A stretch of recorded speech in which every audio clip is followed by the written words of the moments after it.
Some stories begin not with presence, but with absence. At Son.Mindfulness, we believe stories like Rahula's remind us of a deeper truth, that awakening isn't just for the ones who leave. Sometimes it begins with the ones who are left behind and still choose peace. He was born in a palace, golden halls, velvet curtains, a cradle carved from sandalwood. But the day he opened his eyes to the world was the day his father left it. No goodbye, no promise to return, just silence. The man the world would one day call the Buddha, left behind his only child, Rahula. This is not a story of blame, nor of bitterness. This is a story of a boy who grew up in the shadow of a great name and chose not to carry the weight, but to transform it. Imagine being 7 years old and everyone around you whispers about a man you've never met. A father who walked away for the good of all beings. But no one ever explained what that meant for you. You weren't told why. You just watched your mother carry the silence. And so you asked yourself, who am I, if the one who made me never looked back?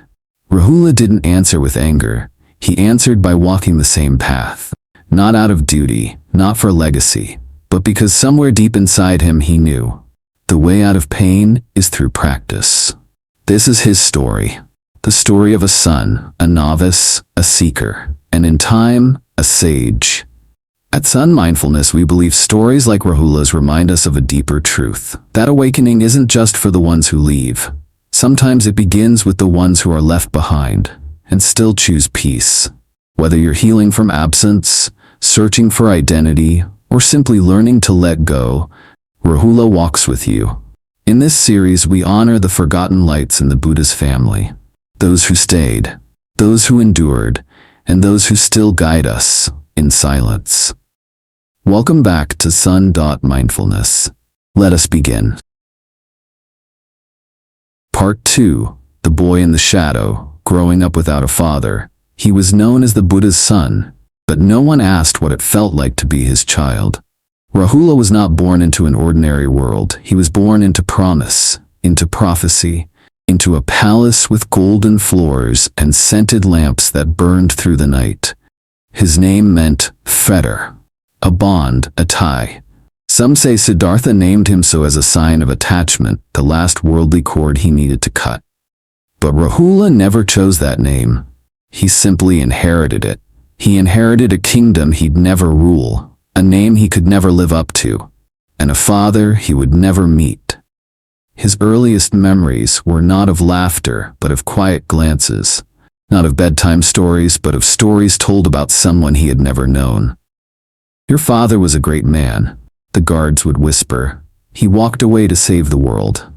But Rahula did not want a savior, he wanted a father.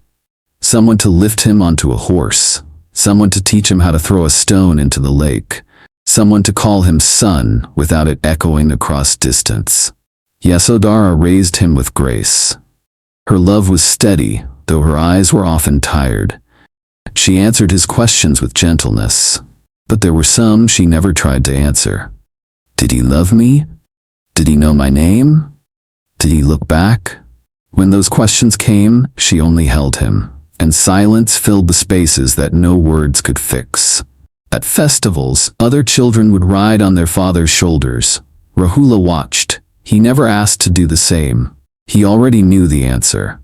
But pain, when tended to with wisdom, does not always harden. Sometimes it ripens into curiosity. As Rahula grew, so did his questions. He studied the teachings in the temple. He listened closely to stories from wandering monks. One night he overheard a story.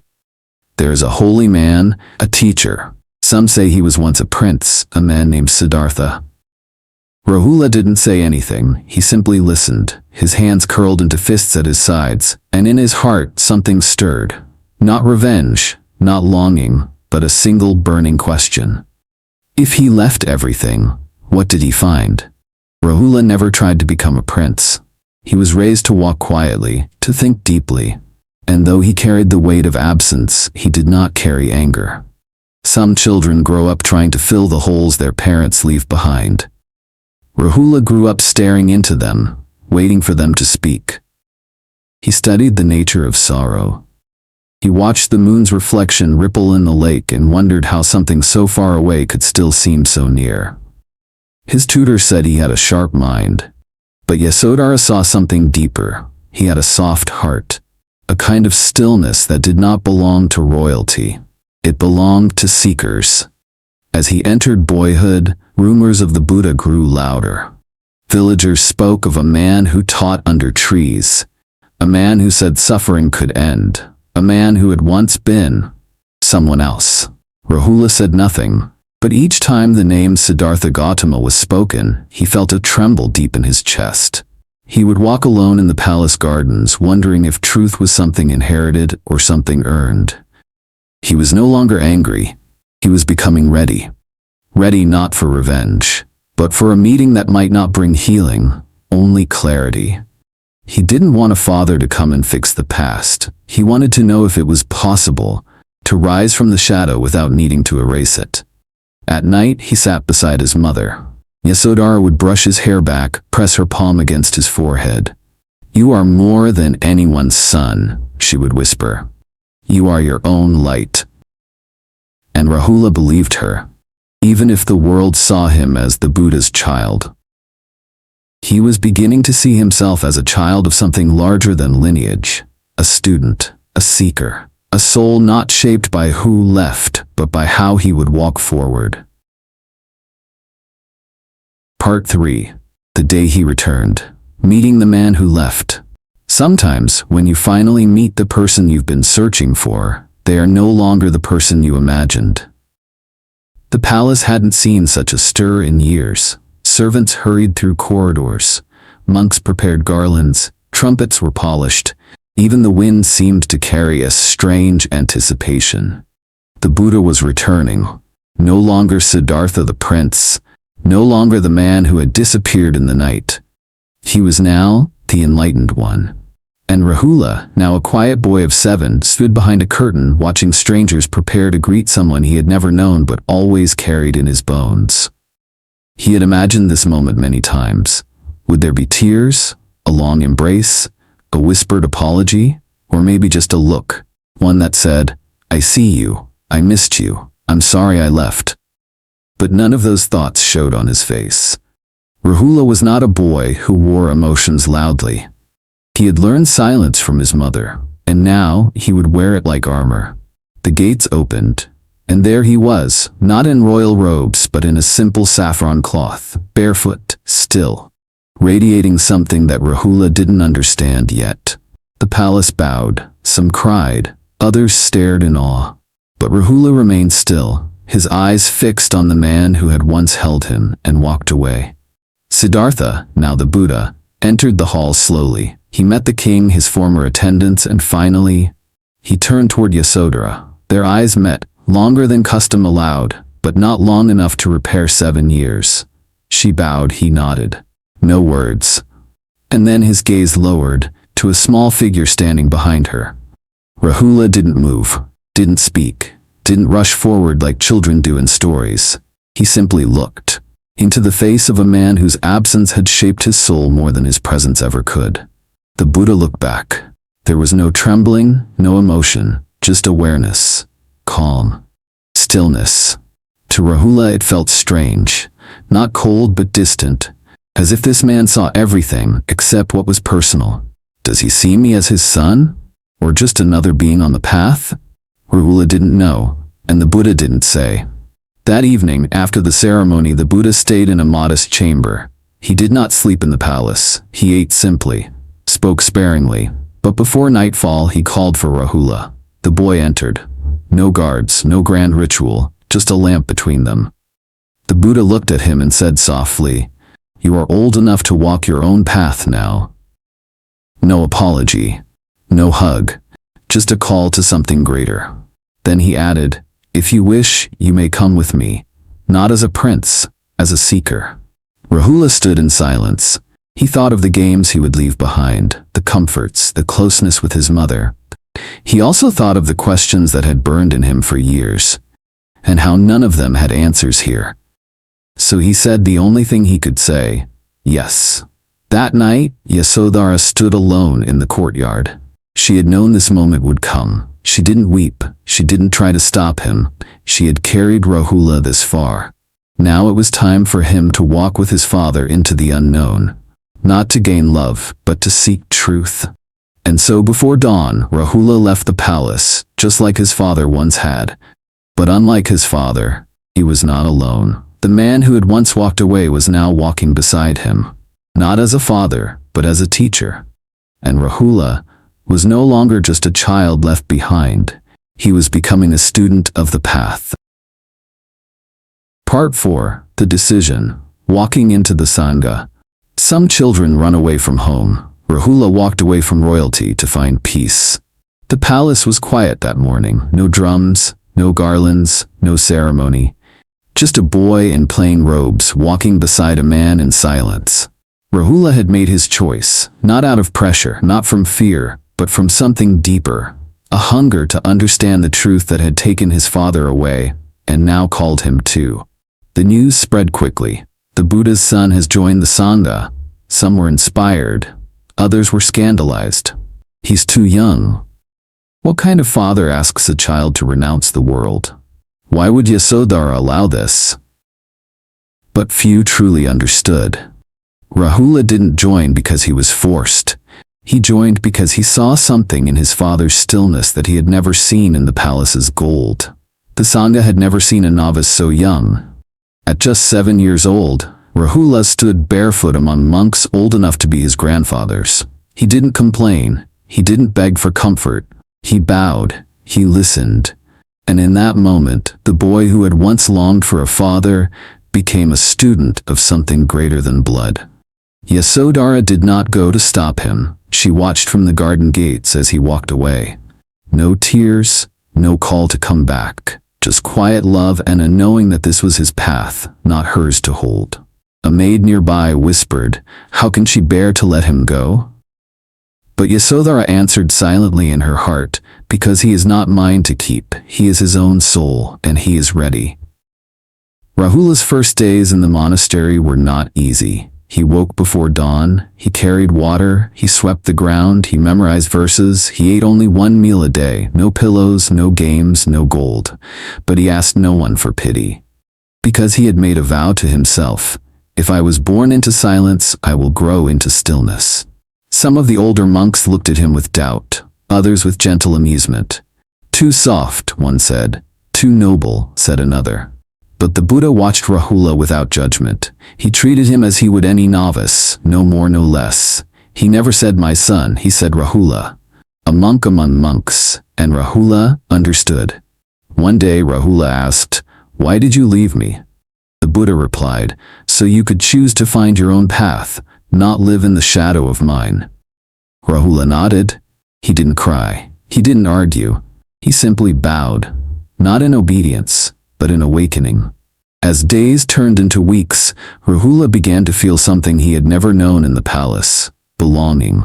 Not because of blood, not because of power, but because he was learning to sit with himself, quietly, honestly, and with presence. He still missed his mother, but he carried her strength like a seed inside him. He still wondered about his past, but the questions no longer stung. Because now, he was not defined by who had left, but by what he was walking toward. And so a boy once known only as the Buddha's son began to disappear. And in his place, a gentle, observant novice began to rise, not to make anyone proud, but to live in truth. Part 5. The youngest monk, learning to let go. He did not renounce the world to be special. He renounced it to be free. Rahula was now a novice monk, the youngest in the Buddha's Sangha. Only 7 years old, yet already walking the path of awakening. His head was shaved, his robes were plain, his meals simple, his days disciplined. He swept the monastery grounds before dawn. He chanted with the other monks. He listened more than he spoke. And slowly, the boy who once lived in silk became a student of silence. But the true lessons didn't come from scriptures. They came from living, from mistakes, from being corrected again and again until the ego softens. One day, the Buddha gave Rahula a small brass bowl of water. After Rahula drank from it, the Buddha poured out the remaining water and asked, "What is this bowl worth now, Rahula?" The boy answered, "Not much, Lord." Then the Buddha placed the bowl upside down and said, "So is the heart of one who holds on to lies." Rahula looked down. He had lied earlier that day, a small thing, trying to avoid a chore. But the Buddha, his teacher, had seen it. He did not scold Rahula. He taught him through reflection. "A monk who lies," the Buddha said, "is like a cracked bowl. It holds no truth." Rahula bowed low, his forehead touching the earth. He had not been punished. He had been invited into integrity. From that day forward, Rahula made a vow, "May my words be as clean as this robe, may my mind be as still as this bowl." And he kept that vow, not because he was watched, but because he was awakening. The other monks began to notice. He did not boast, he did not seek approval, he simply practiced. Every chant, every step, every breath, not perfectly, but sincerely. There's something powerful about a child who chooses humility over comfort, who chooses discipline over desire, who chooses inner peace over praise. Rahula did not want to be great. He wanted to be true. Years passed. He grew stronger in his meditation, quieter in his presence, more aware of his inner world. He learned that letting go was not just about possessions, but about opinions, identities, stories you tell yourself about who you are. He no longer introduced himself as the Buddha's son. He was simply Rahula, a novice, a seeker, a student of truth. And yet, he still carried a tenderness in his eyes. A warmth that didn't need to speak loudly, a kindness that came from understanding pain. He had lost a father before he knew him. He had left a mother who loved him deeply. He had stepped away from every comfort a child could want. And still, he smiled softly in the morning light, bowed low at dusk, and whispered the teachings into his own heart. Let go, he reminded himself. Let go of needing to be understood. Let go of needing to be special. Just be present. Just be still. Just be kind. By the time he turned 16, Rahula had become a symbol in the Sangha, not of perfection but of potential. He showed that the path isn't about age, but about sincerity. Not about how much you know, but how open your heart becomes when you stop defending yourself. And so, the boy once known only for who his father was, became a young man remembered for who he chose to become. Part 6. His own awakening, becoming more than a son. When the light within shines brighter than the shadow behind, the soul becomes its own sun. By the time Rahula reached his late teens, he had already lived through more spiritual trials than most adults twice his age. But up until now, he had always been the Buddha's son. Even in silence, that identity followed him. In the eyes of others, in the whispers of the monastery, in the expectations he never asked for. Yet something inside him began to shift. He no longer wanted to walk in his father's path. He wanted to find his own. Not in rebellion, not in pride, but in authenticity. Am I seeking truth? He asked himself. Or just repeating what I was told? This question stirred within him like a quiet drumbeat calling him into deeper solitude. So Rahula asked for permission to enter the forest. Not far, just enough to sit alone, to meditate away from the Sangha, to hear his own breath without echo. There, under the canopy of ancient trees, Rahula began to dissolve what remained of his image. He let go of being a prince turned monk. He let go of being the enlightened one's child. He let go of being special. He simply became present. One morning after a long night of stillness, a feeling swept over him. Not dramatic, not fireworks, just clarity. Like mist lifting from the riverbank. He saw thoughts rise and fall. He saw emotions swell and fade. He saw the self he had been clinging to as nothing more than passing clouds. I am not my name. I am not my role. I am not even my thoughts.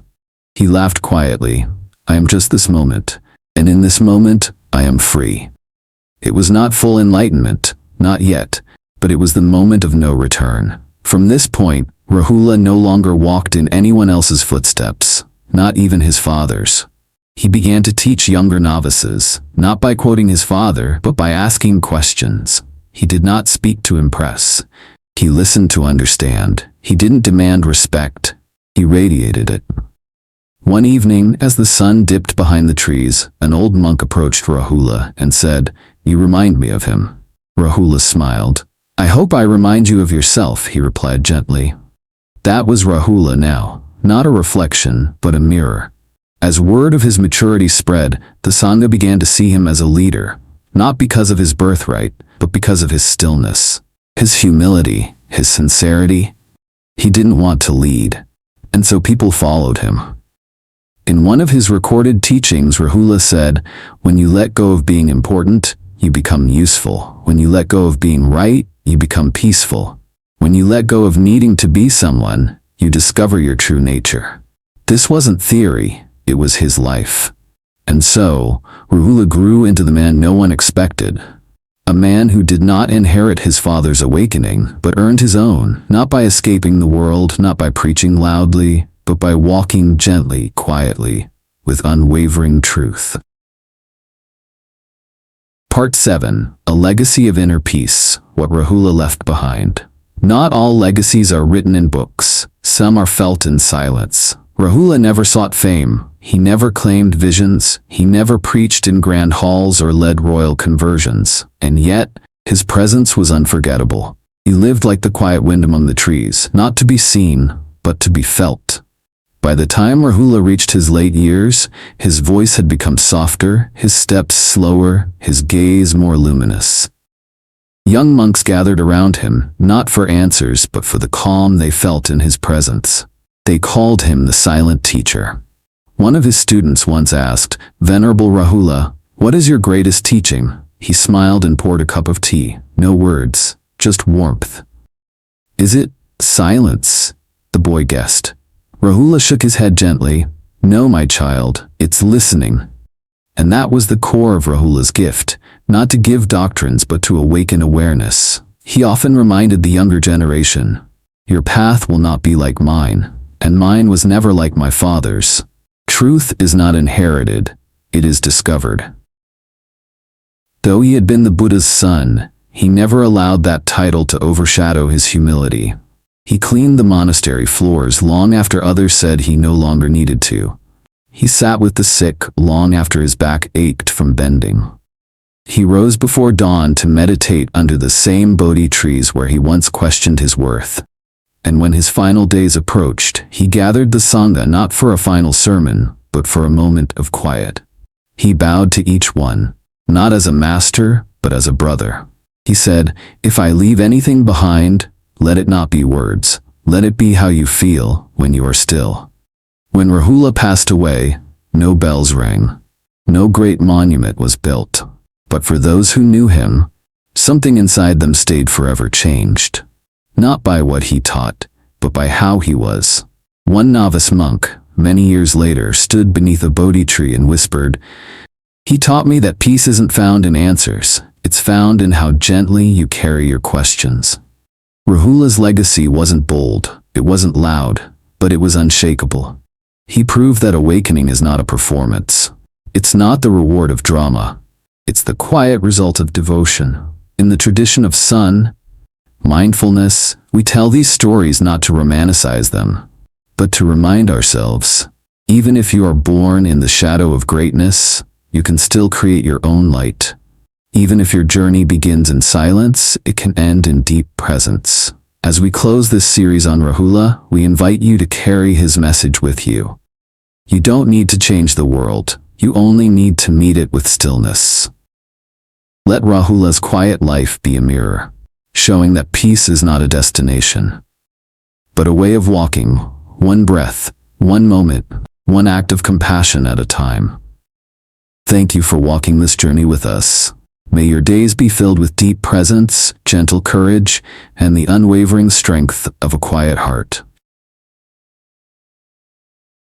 Conclusion: the gentle strength of Rahula's journey. Rahula did not chase greatness. He walked quietly and became whole from within.